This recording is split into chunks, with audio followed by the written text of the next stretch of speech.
ఎందుకంటే వాడు ఏడుస్తున్నాడు. అమ్మవారికి కావలసింది ఆ పశ్చాత్తాపం కావాలి.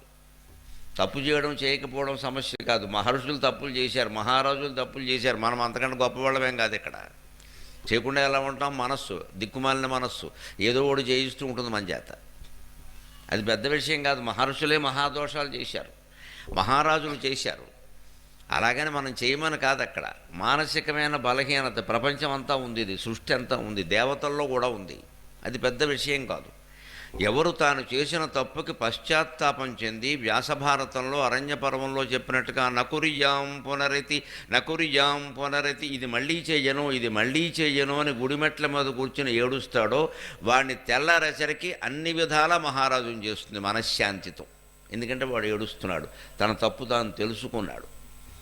తన తప్పు తాను తెలుసుకుంటే మహాత్ముడు అంత గొప్పవాడు అంటాడు. అంత మహాత్ముడు లేట. కానీ లోకంలో అలా తెలుసుకునేవాళ్ళు తక్కువ. ఆ తప్పును వేరే ఎవరి మీద తోసేస్తారు.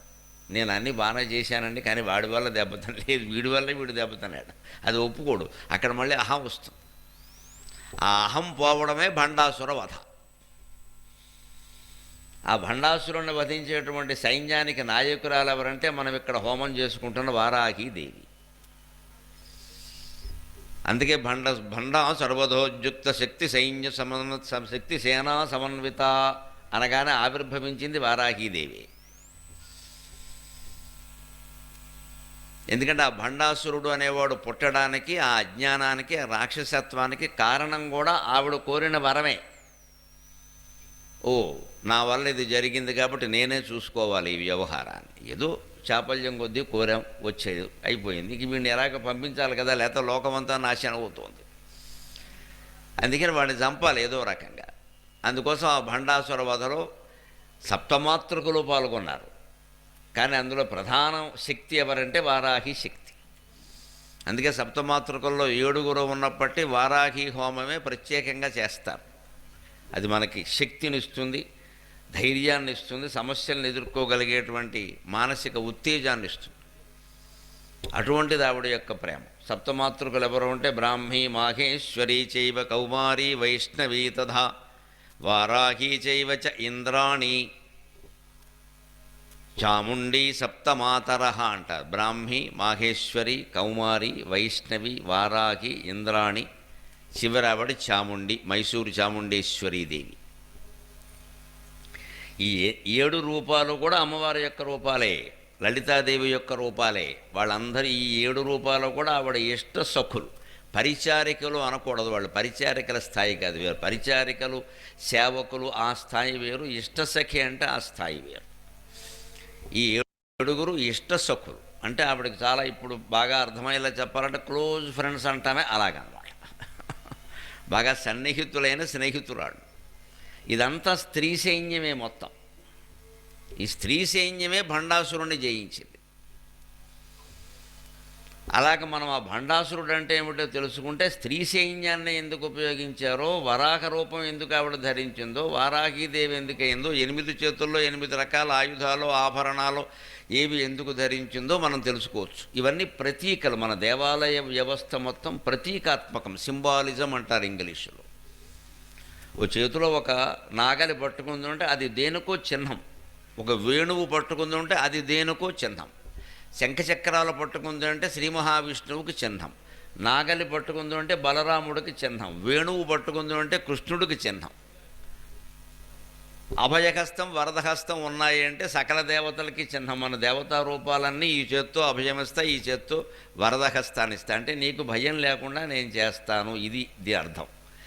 ఈ చెయ్యి ఇలా ఉంటుంది, ఎందుకంటే నీకు కోరిన కోరికలు, వరం దదాతీతి వరదా, నీకు కోరిన కోరికలు నీకు ఇస్తాను. బాగా యోగాభ్యాసం చేసిన వాళ్ళు ఖేచరీ ముద్ర, శాంభవి ముద్ర మొదలైనవి ఏళ్ల తరబడి అభ్యాసం చేసిన వాళ్ళు ఏదైనా కోరిక ఎవరికైనా తీర్చాలి అంటే ఇలా అనరు, ఇలా అంటారు. వాళ్ళ చేతుల్లోంచి ఒక భౌతిక శక్తి ప్రసరించి అది కోరిన వాడి చేతుల్లోకి వెడుతుంది. చేతుల నుంచి చేతుల్లోకి శక్తి వెడుతుంది. దేని ద్వారా వెడుతుందంటే చెమ్మ ద్వారా వెడుతుంది, చెమట ద్వారా వెడుతుంది. శక్తే కాదు, వ్యాధులు కూడా పెడతాయి. అందుకే ఎవరితోనూ చేతులు కలపకూడదు. భారతీయ సంప్రదాయం నమస్కారం అంతే. ఎప్పుడూ నమస్కారం చేయాలి, పెద్దవాళ్ళు కానీ చిన్నవాళ్ళు కానీ. ముఖ్యంగా పిల్లలకి దయచేసి నేర్పండి. ఎవరు కనపడినా నమస్కారం చేయమనండి, చెయ్యి చాపేయకూడదు. బొడ్డు ఉడనవాడు 7 ఏళ్ల కుర్రాడు కూడా నా బోటుగాడిని చూసి చేయి చాపేస్తున్నాడు. నేను వాడికి ఏ రకమైన ఫ్రెండు? నాకేం చేయాలో అర్థం కావట్లేదు.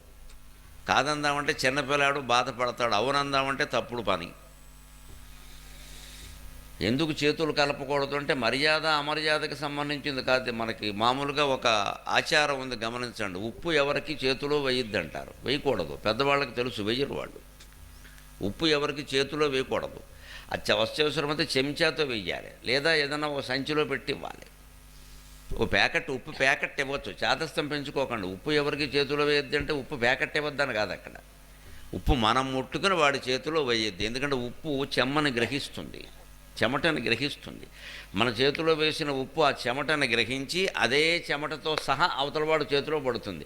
మన రోగం వాడికి అంటుకుంటుంది, వాడి రోగం మనకు అంటుకుంటుంది. అందుకే ఉప్పు వేయద్దు అన్నారు. అందుకే దిష్టి తీసేటప్పుడు కూడా మీకు ఉప్పు, ఎండుమిరపకాయలు ఉపయోగిస్తారు, గమనించుకోండి. ఈ ఉప్పు కానీ ఎండుమిరపకాయలు కానీ ఎర్ర రంగు వస్త్రం కానీ ఎప్పుడు ఆ కిరణాలని ఆ దోషాన్ని లాగేస్తాయి, ఆకర్షిస్తాయి. అందుకే దిష్టిలో అవి ఉపయోగిస్తారు. చౌకగా దొరికాయి కదా అని చెప్పేసి ఉల్లిపాయలను బంగాళదుంపలు ఉపయోగించరు. ఏవి రేటు తక్కువైతే అవి ఉప్పులో దిష్టిలో వాడేయకూడదు. ఏవి వాడాలో అవి వాడాలి. అలా అయితేనే పనిచేస్తుంది, లేదా కుదరదు.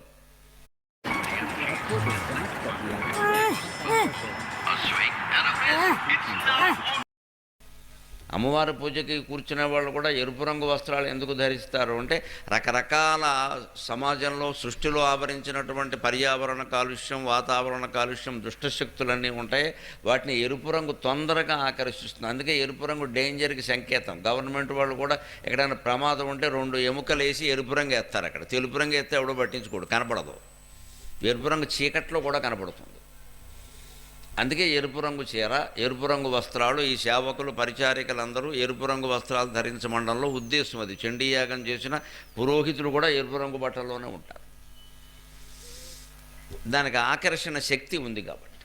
ఆ శక్తిని జయించాలి అంటే మనం ముందు అర్థం చేసుకోవలసింది లలితా సహస్రనామాల్లో ఉండే భండాసుర వధకి సంబంధించిన నామాలన్నీ అర్థం చేసుకోవాలి.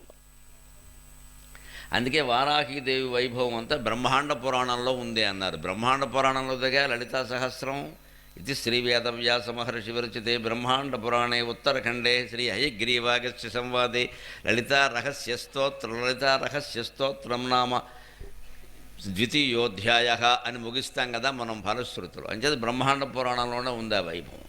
బ్రహ్మాండ పురాణంలో లలితా సహస్రంలో అనేక రహస్యాలు ఉన్నాయి. లలితా సహస్రం నిజానికి మంత్రశాస్త్రం.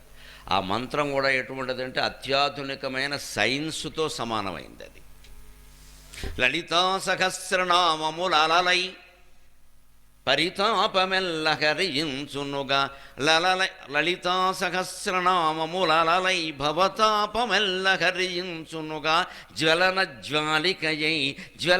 జ్వాలికయై కుండలిని సహస్రారమున వటమ్మును చుట్టన్ అని ఇష్టదైవం అనే కావ్యంలో లలితా సహస్రం చదివిన అనుభూతిలో నేను రచించినటువంటి పద్యం ఇది. లలితా సహస్రనామములలై. ఈ సహస్రనామాలు చదువుతుంటే మన మనస్సులో భక్తి తరంగాలు ప్రవహించాలి. ఊరికే పారాయణ ఎప్పుడైపోతుందని చూడడం. చైతన్యార్చి సమారాధ్య రాగానే అయిపోయింది, ఇంక నైవేద్యం పెట్టే అండం కాదు. ఇక్కడ చైతన్యార్చి సమారాధ్య అని రాగానే ఇంకా 10 నామాలు లలితా సహస్రం అయిపోతుంది. సహస్రార్చి సప్త జహ్వ సప్త యథా సప్తవాహనగా అనగానే ఇంకా 10 నామాల్లో విష్ణు సహస్రం అయిపోతుంది. మనకు అయిపోవడం కావాలి. అది ఉండడం, కొనసాగడం కాదు, అయిపోవడం కావాలి. ఎవరి మనస్సును వారు పరిశీలించుకుంటే అదే ఉంటుంది. మొదలెట్టిన తర్వాత ఎంతసేపు ఎప్పుడైపోతుంది. కానీ ఫలితం మాత్రం ఎప్పుడు వస్తుంది. మనకు అమ్మవారు అక్కర్లేదు, ఫలితం కావాలి. దీనికి మళ్ళీ ఆవిడ రాదేమో అని మనకు అనుమానం వచ్చి 10 సార్లు చెబుతాం. దీన్ని చేదస్తాం అంటారు. దేనికి పని లేక విసుగు వస్తుంది. తిన్నాన్నం 10 సార్లు తింటామా? విన్నపాట 10 సార్లు ఎవరు వింటారండి? ఓసారి వింటారు, 2 సార్లు వింటారు, 10 సార్లు 100 సార్లు చదవడం ఓవర్ యాక్షన్ అంటారు దీన్ని. అందుకే ఎప్పుడు పారాయణ చేసినా ఒక్కసారే చదివి వెంటనే 10 అర్థాలు తెలుసుకోవాలి. 10 నామాలకు అర్థాలు తెలుసుకోండి దయచేసి. నేను మొత్తుకుంటున్నదంతా అదే. ఒక పారాయణ ముగియగానే ఆపేసి మొదటి 10 నామాలకే అర్థం తెలుసుకోండి.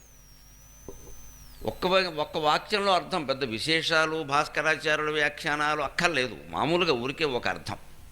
అది ఏముంది అక్కడ? శ్రీమాత, గొప్ప తల్లి, చాలు, ఇంకేం అక్కర్లేదు. శ్రీ మహారాజ్ఞి, ఆవిడ అందరికీ మహారాణి, చాలు. శ్రీమత్ సింహాసనేశ్వరి, గొప్ప సింహాసనం మీద కూర్చొని ఉంటుంది, చాలు. ఇంక అక్కల దాని అంతరార్థాలు పరమార్థాలు వేరుగా ఉంటాయి, అది వదిలి తర్వాత చూద్దాం. ఇలా 10 నామాల అర్థం మీరు తెలుసుకుని ఆ పారాయణ ఆపేస్తే 100 రోజుల్లో మీకు మొత్తం 1000 నామాల అర్థము తెలుసుకున్నట్టు అవుతుంది.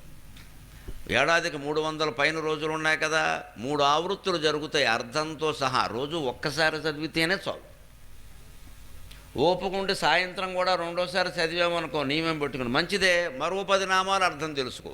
పొద్దున్నేమో 1 నుంచి 10 తెలుసుకున్నావు కదా, సాయంత్రం 11 నుంచి 20. అలా అయితే 150 రోజుల్లోనే మొత్తం ఆవృత్తి పూర్తయింది. ఏడాదికి 3 ఆవృత్తులు కాదు, 6 ఆవృత్తులు చేయొచ్చు. ఎన్ని ఆవృత్తులు చేస్తే అంత బాగా మన ప్రవృత్తి బాగుపడుతుంది. అర్థం తెలిస్తేనే బాగుపడుతుంది. కేవలం నామాలు చదివితే ఏం బాగుపడదు, పైగా పిచ్చి నమ్మకాలన్నీ ఏర్పడతాయి. ఆ పుస్తకాన్ని ఎంతసేపటికీ వదిలిపెట్టాం. ఎందుకంటే ఈ పుస్తకం కొన్నప్పుడే మాకు మనవడు పుట్టాడు, నీ మనవడు పుట్టడానికి ఆ పుస్తకం వేసింది ఇక్కడ. అది మొత్తం మడ్డి పట్టేసి జిడ్డు అయిపోయి 4 పేజీలు 4 పేజీలు ఊడిపోయినా సరే దాన్నే పట్టుకుని చదువుతూ ఉండే. ఏ బంక్ అంటారు దీన్ని.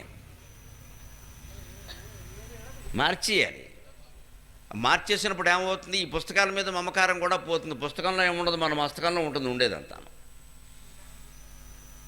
బంధాలు తగ్గిపోవాలంటే మార్చేయాలి ఖచ్చితంగా. చీర మార్చేయట్లా, బట్టలు మార్చేయట్లా, 10 రోజుల పాటు ఒకటే చీరతో పొద్దునోడు సాయంత్రం ఒకటి కట్టేస్తున్నారు నమశివాయ. మరి పుస్తకమైనా అంతేనండి, మారాలి. మారితే ఏమవుతుంది, దాంతో మనం పెంచుకున్న అనుబంధం తగ్గిపోతుంది. తగ్గిపోవాలి. పుస్తకంతో కాదు ఉండడం, అనుభవించిన పురుషోత్తముడితో ఉండాలి. మనస్సులో నిరంతర స్మరణ సాగుతూ ఉండాలి. ఏ పుస్తకం అవసరం లేదు.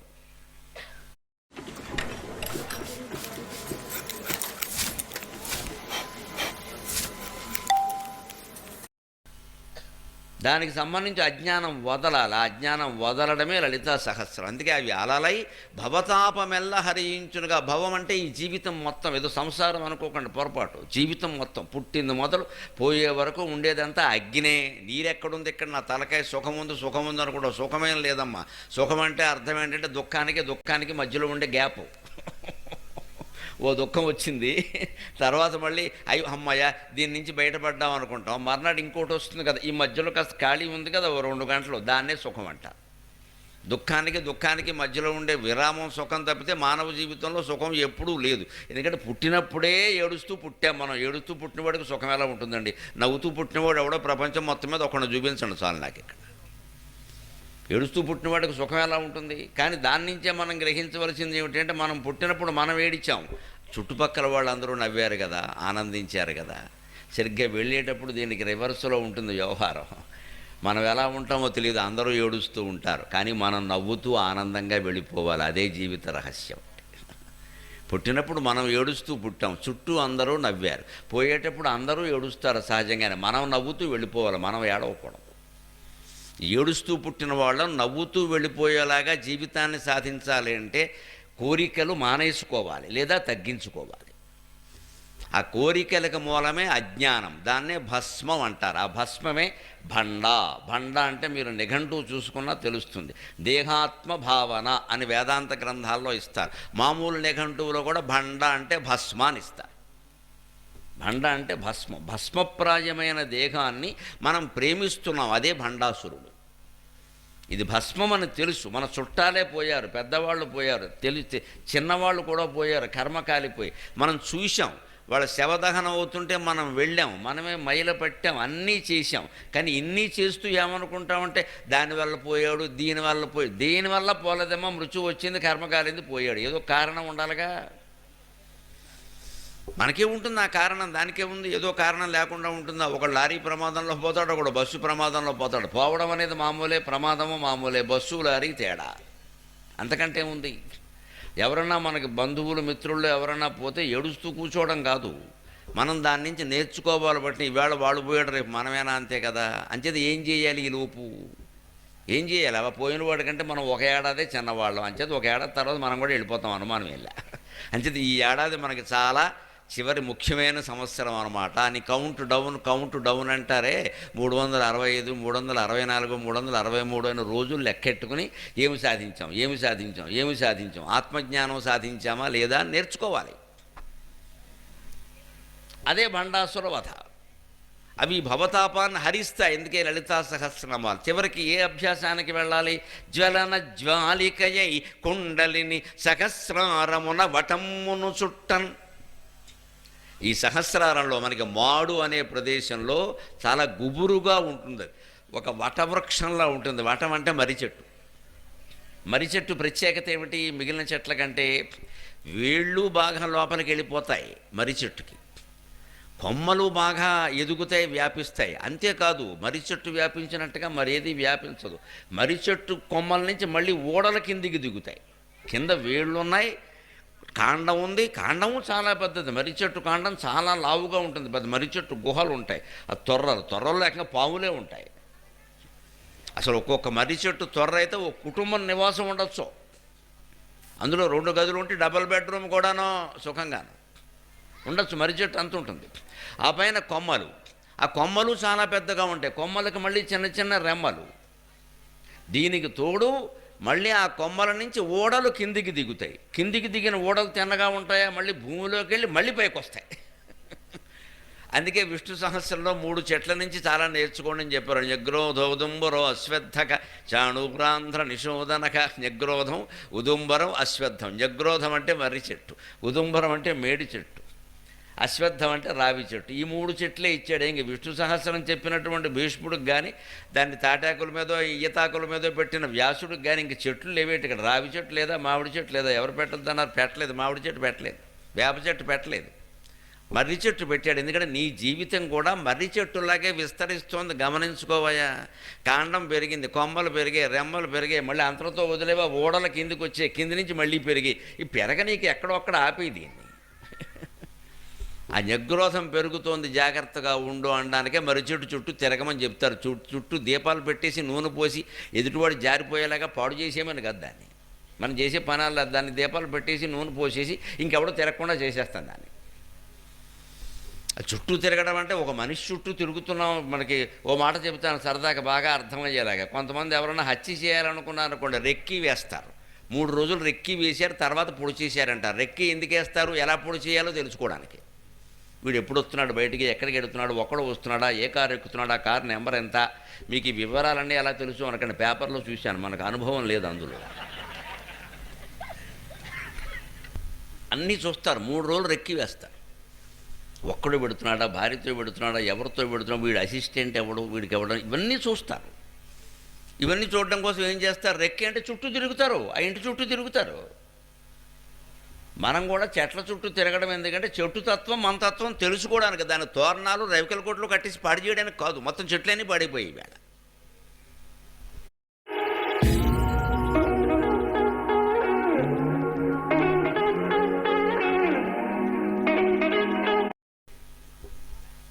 అలాగే ఉదుంబరం మేడి చెట్టు. మేడి చెట్టు ఎప్పుడు మేడి గింజలు అంటారు. మేడి పండు జోడ మేలిమయ్యుండును, పొట్ట విప్పు జోడ పురుగులుండు.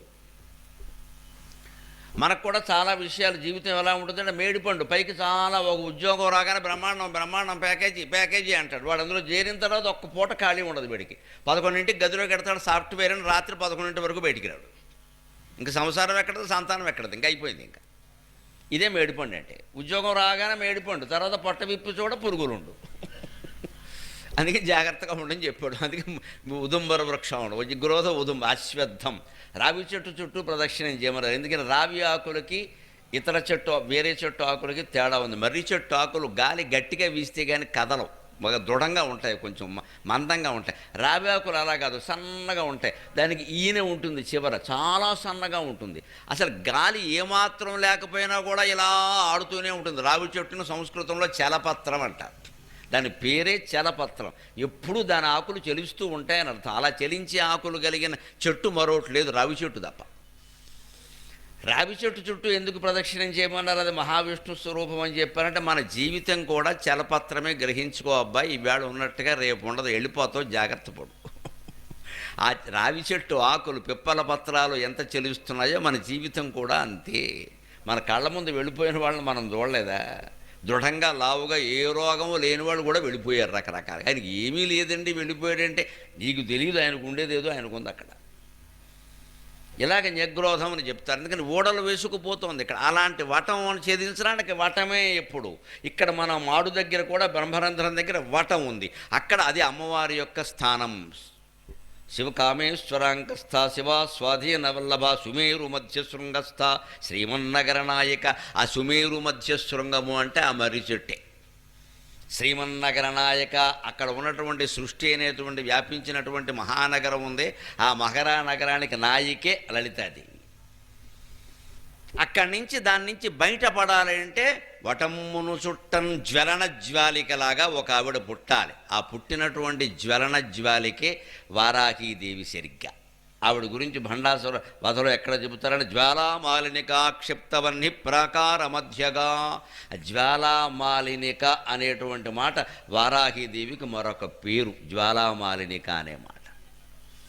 సరిగ్గా చతుర్దశి తిథికి అధిష్టాన దేవత, ఒక్కొక్క తిథికి ఒక్కొక్క అధిష్టాన దేవత ఉంటారు మనకి లెక్కల్లో. 15 అమావాస్యతో సహా కలిపి 16 వస్తాయి. 16 తిథులకి 16 దేవతలు అధిష్టాన దేవతలు ఉంటారు. ఈ చతుర్దశికి అధిష్టాన దేవత ఎవరంటే వారాహి దేవత. అందుకే ఆవిడ చతుర్దశి నాడు, అందున అమావాస్య ముందు వచ్చే చతుర్దశి నాడు, కృష్ణ చతుర్దశి నాడు ఆవిర్భవించింది. ఈరోజు విశేషం ఏమిటంటే అమావాస్య ముందు చతుర్దశే కాకుండా మాస శివరాత్రి, అందున కార్తీక మాసంలో ఉండే మాస శివరాత్రి, అందున కార్తీక సోమవారం. ఇంతకంటే పుణ్యప్రదమైన రోజు మరొకటి ఉండే అవకాశం లేదు.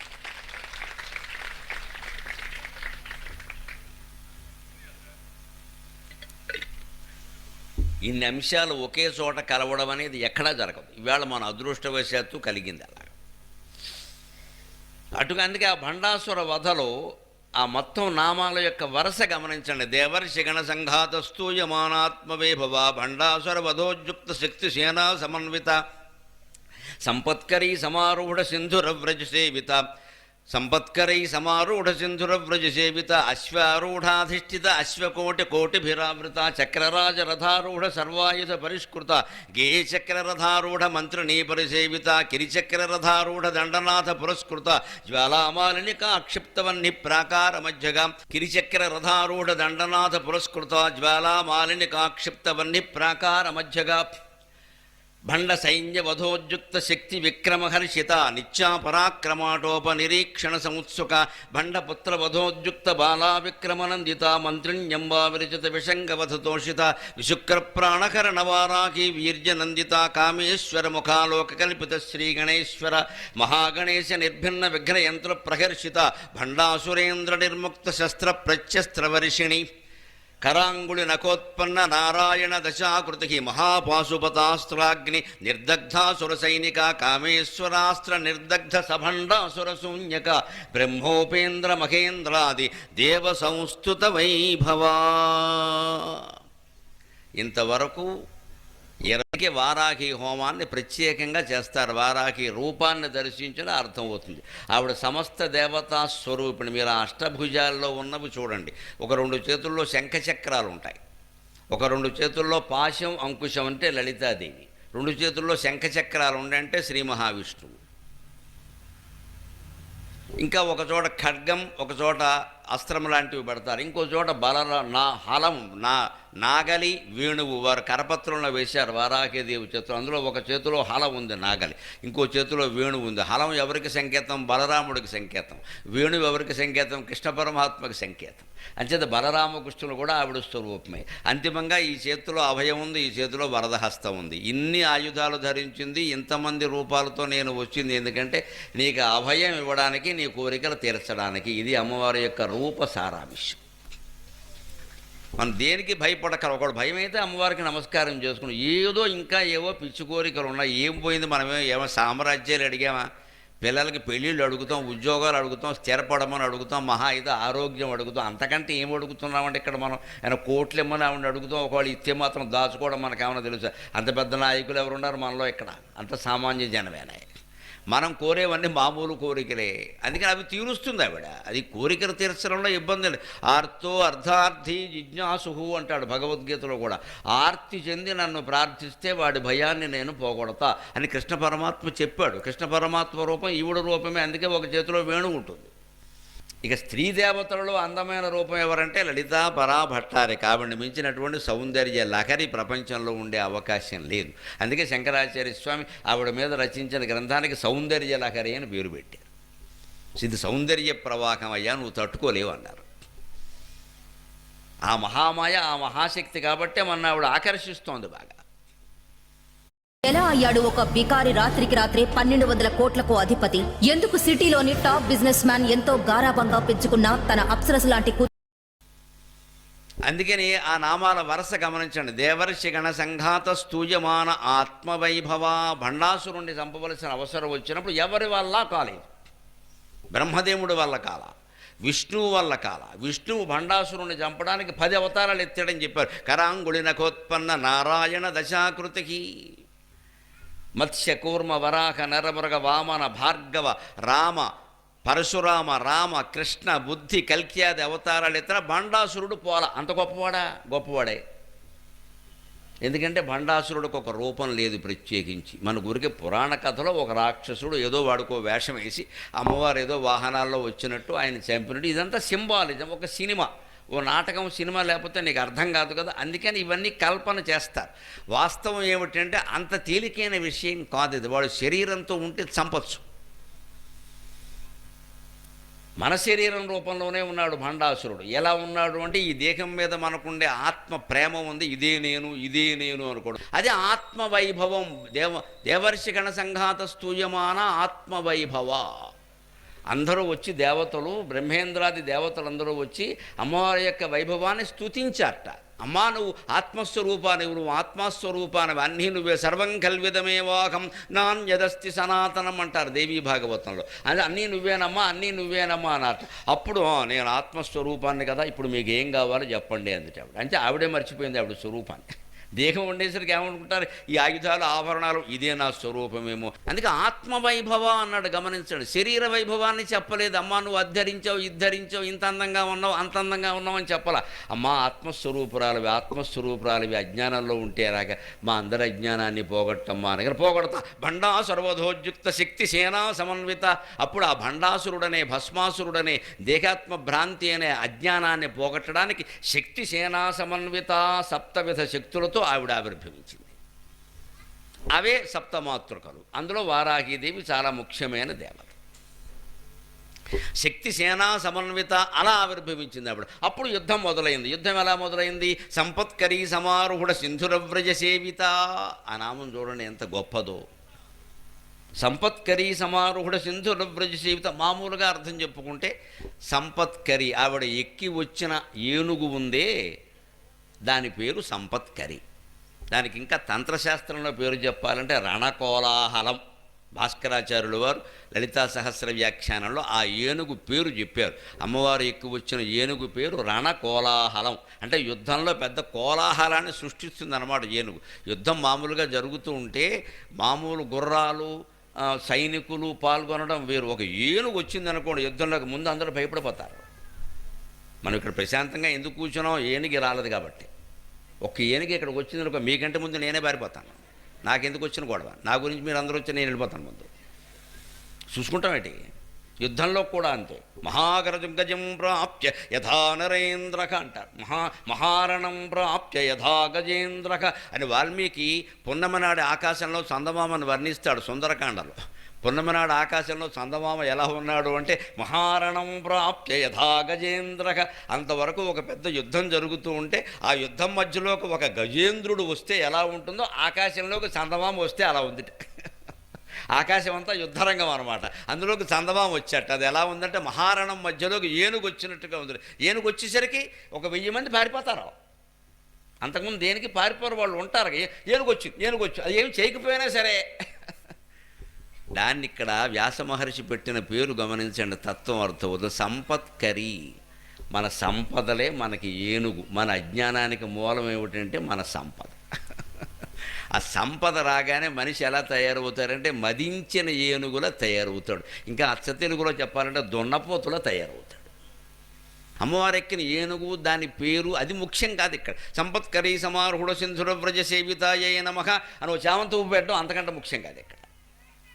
మన అజ్ఞానానికి మూల కారణం, మన దేహాత్మ భ్రాంతికి మూల కారణం సంపద అనే మదించిన ఏనుగు.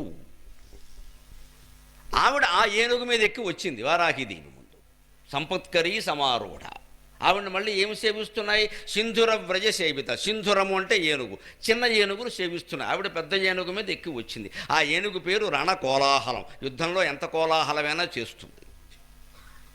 ఆవిడ మళ్ళీ అనుసరిస్తూ కొన్ని వేల ఏనుగులు వచ్చాయి. ఆ వేల ఏనుగుల చేత సేవించబడుతున్న నీకు నమస్కారం అన్నారు లలితా సహస్రంలో. సంపత్కరీ సమారూఢ సింధుర వ్రజసేవి. పౌరాణికంగా ఆ సంఘటన జరిగినప్పుడు ఆవిడ ఎక్కి వచ్చినటువంటి గుర్రం ఉందే, ఆ దాని పేరు అపరాజిత. అంటే ఎవరి చేతుల్లోనూ పరాజయం అనేది దానికి ఉండదు. అటువంటి గుర్రం ఎక్కువ వచ్చింది. అది మామూలే. అశ్వారూఢాధిష్ఠిత అశ్వకోటి కోటిభిరావృత ఆవిడ ఎక్కి వచ్చింది. కానీ అశ్వం పేరు అపరాజిత. మనం కూడా జీవితంలో అపరాజితంగా ఉండాలంటే ఈ కాలంలో అశ్వాలంటే ఏమిటండి? ఆ కాలంలో అశ్వం ప్రధాన వాహనం. గమనించండి, పూర్వం వాహనం అంటే గుర్రమే. ఆయనకేమిటంటే గుర్రం మీద వస్తాడనేవారు. ఇప్పుడు గుర్రం మీద వచ్చేవాడు ఎవడు లేడు. ఇప్పుడు వాహనం అంటే కారు. కార్ల మీద వ్యామోహం వదులుకోవాలి. ఇవాళ హైదరాబాద్లో ట్రాఫిక్ జామ్ 4 కార్లే. భార్య కారు భర్త ఎక్కడు, భర్త కాడు భార్య ఎక్కదు, వీళ్ళిద్దరు కార్లు అమ్మా నాన్న ఎక్కరు, పిల్లలు ఎక్కరు. ఇంటికి 4 కార్లు ఉన్నాక ట్రాఫిక్ జామ్ కాకపోతే ఎన్ని మెట్రో రైళ్ళు ఎత్తే సరిపోతుందని ట్రాఫిక్ జాము మనమే తగ్గించుకోవాలి. పైగా దీనివల్ల చెలరేగుతున్నది నా డబ్బు నేను కొనుక్కున్నాను మాట్లాడద్దు. వాయు కాలుష్యం విపరీతంగా ఉంది ఇవాళ. వాయు కాలుష్యం. సర్వాయుధ పరిష్కృత చక్రరాజరథ ఆరూఢ సర్వాయుధ పరిష్కృత. చక్రరాజము అంటే అన్ని చక్రాల్లోకి గొప్ప చక్రం ఏదండి? తంత్రశాస్త్రం ప్రకారం శ్రీచక్రం. శ్రీచక్రంలో అమ్మవారు నిలిచి ఉంటుంది స్థిరంగా. శ్రీచక్ర నిలయ అంటారు ఆవిడ్ని. అందుకని చక్రరాజం అంటే ఇక్కడ శ్రీచక్రం. పౌరాణికంగా మంత్రశాస్త్రం ప్రకారం చెప్పాలంటే చక్రరాజం అంటే శ్రీచక్రం. చక్రరాజ రథం, శ్రీచక్రం అనేటువంటి రథం మీద ఎక్కి ఆవిడ వచ్చింది. చక్రరాజ రథారూఢ సర్వాయుధ పరిష్కృత.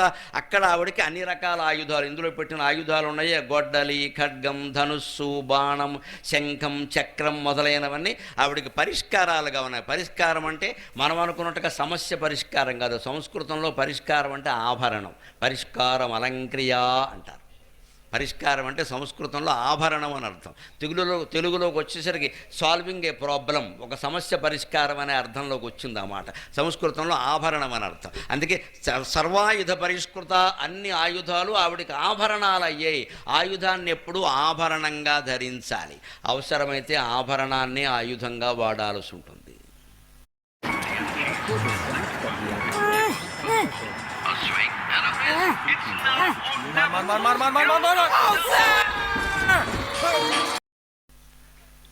మనకి ఎదుటివాడిని ఏమైనా చేయడానికి, మన ఏదో దోపిడీ చేయడానికి వస్తే, మన ఏదో ఇబ్బంది పెట్టడానికి వస్తే ఏ ఆయుధము లేదనుకోండి, గట్టి ఉంగరం ఉన్న వేలుతో ముక్కు మీద ఒక గుద్దు కొద్దండి, దెబ్బకి వెళ్ళిపోతాడు పైకి. ధైర్యం ఉండాలి. మన ఆభరణాలు కూడా అవసరమైతే ఆయుధాలు కావచ్చు. అంతవరకు ఇంట్లో ఉన్న ఆయుధాలు కూడా మనం ఆభరణాలుగానే భావించాలి. అలా అయితే మనం ఈ దేహాత్మ భ్రాంతిని పోగొట్టుకోగలుగుతాం. అందుకే ఆభరణాలుగా భావించిన ఆయుధాలను ఇప్పుడు యుద్ధంలో వాటిని ఉపయోగిస్తుంది ఆవిడ. చక్రరాజ రథారూఢ సర్వాయుధ పరిష్కృత. శ్రీచక్రం మీద ఆరూఢమై వచ్చింది ఆవిడ. సర్వాయుధ పరిష్కృత గేయచక్ర రథారూఢ మంత్రిని పరిసేవిత. అక్కడికి ఆవిడ వచ్చి ఏనుగు మీద ఒక దేవత రూపంలో వచ్చి, గుర్రం మీద ఒక దేవత రూపంలో వచ్చి భండాసురుడనే అజ్ఞానాన్ని సంహరించడానికి నిలబడి ఉండగానే గేయచక్ర రథారూఢ మంత్రిని పరిసేవిత. మంత్రిని అనేటువంటి ఇష్టసఖి గేయచక్రాన్ని అధిరోహించి వచ్చింది. ఏమిటి గేయచక్రం అంటే? మన శరీరంలో ఉండే త్రికూటం. శ్రీచక్రంలో అయితే త్రిభుజాకారం ఉంటుంది మధ్యలో, మేరువుకి మధ్యలో త్రిభుజాకారం ఉంటుంది. ఆ త్రిభుజాన్ని సరిగ్గా గేయచక్రం అంటారు పరిభాషలో. ఎందుకంటే ఇలా ఇలా ఇలా ఇలా మళ్ళీ ఇలా పైకి వెళ్ళింది, మళ్ళీ కిందకు వస్తుంది, మళ్ళీ ఇలా వస్తుంది, మళ్ళీ ఇలా పైకి వస్తుంది. దాన్నే గేయచక్రం అంటారు. గేయచక్ర రథారూఢ మంత్రిని పరిసేవిత. ఆ త్రిభుజాకారంలోకి అమ్మవారు వస్తుంది. మనం అర్చించిన కొద్దీ, మన శ్రద్ధ భక్తి పెరిగిన కొద్దీ అమ్మవారు అందులో తిష్ట వేసుకుని కూర్చుంటుంది. అనుమానం వేళ శ్రీచక్రం అంటే అంత గొప్పది. అది ఇంట్లో ఉండడమే పరమ పవిత్రంగా భావిస్తారు. అందుకని ఆ త్రిభుజాకారంలోకి వస్తుంది. అందుకని గేయచక్ర రథారూఢ మంత్రిని పరిసేవిత అన్నారు. మనం శరీరంలో అజ్ఞానాన్ని పోగొట్టుకోవాలంటే త్రికూటం అంటారు. 3 గుణాలు మనని బాగా మోసం చేస్తున్నాయి. తమోగుణం, రజోగుణం, సత్వగుణం. ఎప్పుడూ జీవుడు ఈ 3 గుణాల్లోనూ పైకి కిందికి తిరుగుతూ ఉంటాడు. అంటే చూడండి, క్షణంలో ఇక్కడి నుంచి మనం సత్వం నుంచి రజోగుణానికి, రజోగుణం నుంచి తమో గుణానికి వెళ్ళిపోయి ఇదే త్రికూటం. త్రిస్థా త్రిపురమాలిని, లలితా సహస్రంలో చూడండి, త్రిస్థా ఏ నమః త్రిపురమాలిన్యే నమః. త్రిస్థ అంటే త్రిగుణస్థ. ఎప్పుడు ఈ శక్తి, జీవశక్తి 3 గుణాల్లో తిరుగుతూ ఉంటుంది, ఒక చోట ఉండదు. ఇది కాసేపు మంచిగా ఆలోచిస్తుంది ప్రశాంతంగా, కాసేపు పోటీ పడుతుంది ఎవరితోట, మళ్ళీ తర్వాత పోటీ పడి తెల్చాలి, అవసరమైతే చంపేయాలి. ఆ చంపేయాలంటే తమో గుణం. మళ్ళీ ఆ తమో గుణం నుంచి కాసేపటికి ఒళ్ళు వేడెక్కిపోయాక ఏం ఉపయోగం, చంపేస్తే వాడు పైకి పోతాడు సుఖంగా, మనం లోపలికి పోతాం జైలుకి. అంతేగా మరి, చంపితే జరిగేది అదే. ఇంత ఆవేశం వచ్చింది, ఎవరన్నా పొడి చేసాం, ఏమైందంటే వాడే అదృష్టవంతుడు పైకి పోయాడు, మనం లోపలికి పోయాం, 25 ఏళ్ళైనా బయటికి రాము ఇక్కడ. అప్పుడు లోపలికి వెళ్ళాక ఏడుస్తాడు ఆవేశంలో. మరి అంత ఆవేశపడమని ఎవరు చెప్పారు ఇక్కడ? ఇదే మనలో ఉండే గుణాలని మనం చూసుకోవడమే. గేయచక్ర పరిప్రసారూఢ మంత్రిని పరిసేవిత. మంత్రిని, ఆ దేవత పేరు మంత్రిని. గమనించడం. మంత్రం అంటే మననాత్రాయతే ఇది మంత్రం. నీ మనస్సులో వచ్చిన ఆలోచనను ఎన్నిసార్లు తిరగేసి మరగేసి ఆలోచిస్తే నిన్ను అంతగా రక్షిస్తుంది అది. ప్రతి ఆలోచనని మరగనివ్వాలి, కరగనివ్వాలి, తిరగేయాలి. కాస్త ఆలోచిస్తే మంత్రిని పరిసేవిత. మంత్రుని దగ్గర పెట్టుకుని, రాజుకి ఏదో ఆలోచన వస్తుంది, ఒక్కోసారి ఆవేశంలో ఉంటాడు, పీఠం మీద ఉన్నవాడు ఎప్పుడు చేసేయండి ఏమైనా సరే అంటాడు. చక్కని మంత్రి, ఒక ప్రధాన కార్యదర్శిగా, చీఫ్ సెక్రటరీగా ఉండే మనిషి కనుక మంచి రాజనీతిజ్ఞుడైతే ఏమనుకోకండి కొంచెం ఆగండి, నేను చెప్తాను కదా అని కాస్త ఆయన చల్లారే వరకు ఆగి తర్వాత సలహా ఇస్తాడు. ఇది చేస్తే మనకే అపకారం అండి, మీరు ఏదో ఆవేశంలో అనుకుంటున్నారు, నా మాట వినండి కొంచెం అని చెప్తాడు. అదే మంత్రిని పరిశీలిత. మనలో కూడా మనకు వచ్చే ఆలోచనలన్నీ మంచివా, మధ్య రకానివా, చెడ్డవా అని మనం కొంచెం ఆలోచించుకోవాలి. ఏ చక్రరథారూఢ మంత్రిని పరిసేవిత, కిరిచక్రరథారూఢ దండనాథ పురస్కృత. కిరిచక్రరథారూఢ దండనాథ పురస్కృత. ఇది వారాహీదేవి ఆవిష్కరణలో చాలా ముఖ్యమైన అంశం. కిరి అంటే వరాహం. సంస్కృతంలో కిరి అన్న, కిటి అన్న వరాహం. తెలంగాణలో చాలా ప్రాంతాల్లో ఏమో కిరికిరి పెట్టిండి అంటాడు. ఈ కిరి ఇదే. ఈ కిరి అంటే పంది, వరాహం. ఎందుకంటే వేటాడే జంతువుల్లో పందిని వేటాడడం చాలా కష్టం. అందుకే తెలుగులో ఒక సామెత, పందిని పొడిచిన వాడే బంటు, కందం రాసిన వాడే కవి అన్నారు. ఈ రెండు కలిపారు. తెలుగు పద్యాల్లో కంద పద్యం చాలా కష్టం, ఎందుకంటే దానికి నిబంధనలు ఎక్కువ ఉంటాయి. ఇన్ని అక్షరాలే ఉండాలి, ఇన్ని గణాలు ఉండాలి, ఇక్కడ ప్రాస ఉండాలి, ఇక్కడ ఈత ఉండాలి, చాలా నిబంధనలు ఉంటాయి. కంద పద్యం రాయగలిగిన వాడు ఏ పద్యమైనా రాయగలడు. అందుకని తెలుగులో సామెత, కందం రాసిన వాడే కవి, పందిని పొడిచిన వాడే బంటు అంటారు. బంటు అంటే సైనికుడు, వేటాడే సైనికుడు. ఎప్పుడు వాడు గొప్పదనం తెలుస్తుంటే, సింహాన్ని చంపడం, ఏనుగును చంపడం పెద్ద విషయం కాదు, అది గొప్పది కాదు. పులిని చంపడం, లేడిని చంపడం అసలే గొప్ప విషయం కాదు. పందిని పొడిచిన వాడే బంటు అంటారు. ఎందుకని? సింహాన్ని వీడు వేటాడే ప్రయత్నం చేశాడు అనుకో, అయితే వీడు వేటాడుతాడు, లేకపోతే అది వేటాడుతుంది. ఫైనల్ అయిపోయింది మ్యాచ్, అక్కడ ఒకటే దెబ్బ. పులేనా అంతే. ఏనుగు తొక్కింది, తొండంతో పెట్టి విసిరిందంటే మళ్ళీ సిక్సరే, మళ్ళీ ఎక్కడ కనపడ్డ, ఎక్కడ గ్రౌండ్ దాటిపోతాడు. అంటే పులిని, సింహాన్ని, ఏనుగును వేటాడితే మ్యాచ్ డ్రా అయిపోతుంది, తేలిపోయింది. ఈ పంది సమస్య ఏమిటంటే అది జావదు, వీడిని చంపదు. అందుకే పందిని పొడిచిన వాడే బంటు అన్నారు. పంది జావదు. ఎందుకని? కిరికిరి తిరుగుతుంది. అక్కడి నుంచి చెరువులో దూకుతుంది, గుంటలో దూకుతుంది, చెట్టు పక్కన దూకుతుంది, చెట్టు త్వరలో దూరిపోతుంది, చెట్ల మధ్యలో దూరిపోతుంది, చిన్న పొద ఉంటే దూరిపోతుంది. వీడు వేటగాడు గుర్రం మీద ఉన్నాడు, వీడు ఎక్కడ పడితే అక్కడ దూరలేదు. అందుకే పూర్వం రాజుల కథలు, పురాణాల్లో గమనించండి. పందిని వేటాడుతూ దారి తెప్పాడంటారు. సింహాన్ని వేటాడేవాడు దారి తప్పడు, అది చూపిస్తుంది స్వర్గానికి దారి. వీడు దారి ఎందుకు తప్పుతాడు? పందిని వేటాడేవాడే దారి తప్పుతాడు. ఎందుకంటే అది దొరకదు, వీడు చావడం, వాడు దాన్ని చంపడం, వీడిని చంపదు, తిప్పలు పెట్టేస్తుంది. చివరికి అరిసిపోతాడు, మున్యాసని మనకి ఎడతాడు. అక్కడ ఎవరో మునిగారు అమ్మాయి మొక్కలకి నీళ్ళు వస్తుంది, అంతే, పెళ్ళైపోయింది లెక్క. శకుంతల కథ అంతా అలాగే వచ్చింది. అందుకే ఎప్పుడు ఆడాళ్ళు ఎప్పుడు మొక్కలకు నీళ్ళు ఇవ్వకూడదు, ప్రమాదం. మొగాళ్ళనే పోయమని చెప్పాలి, గొడవ లేకుండా.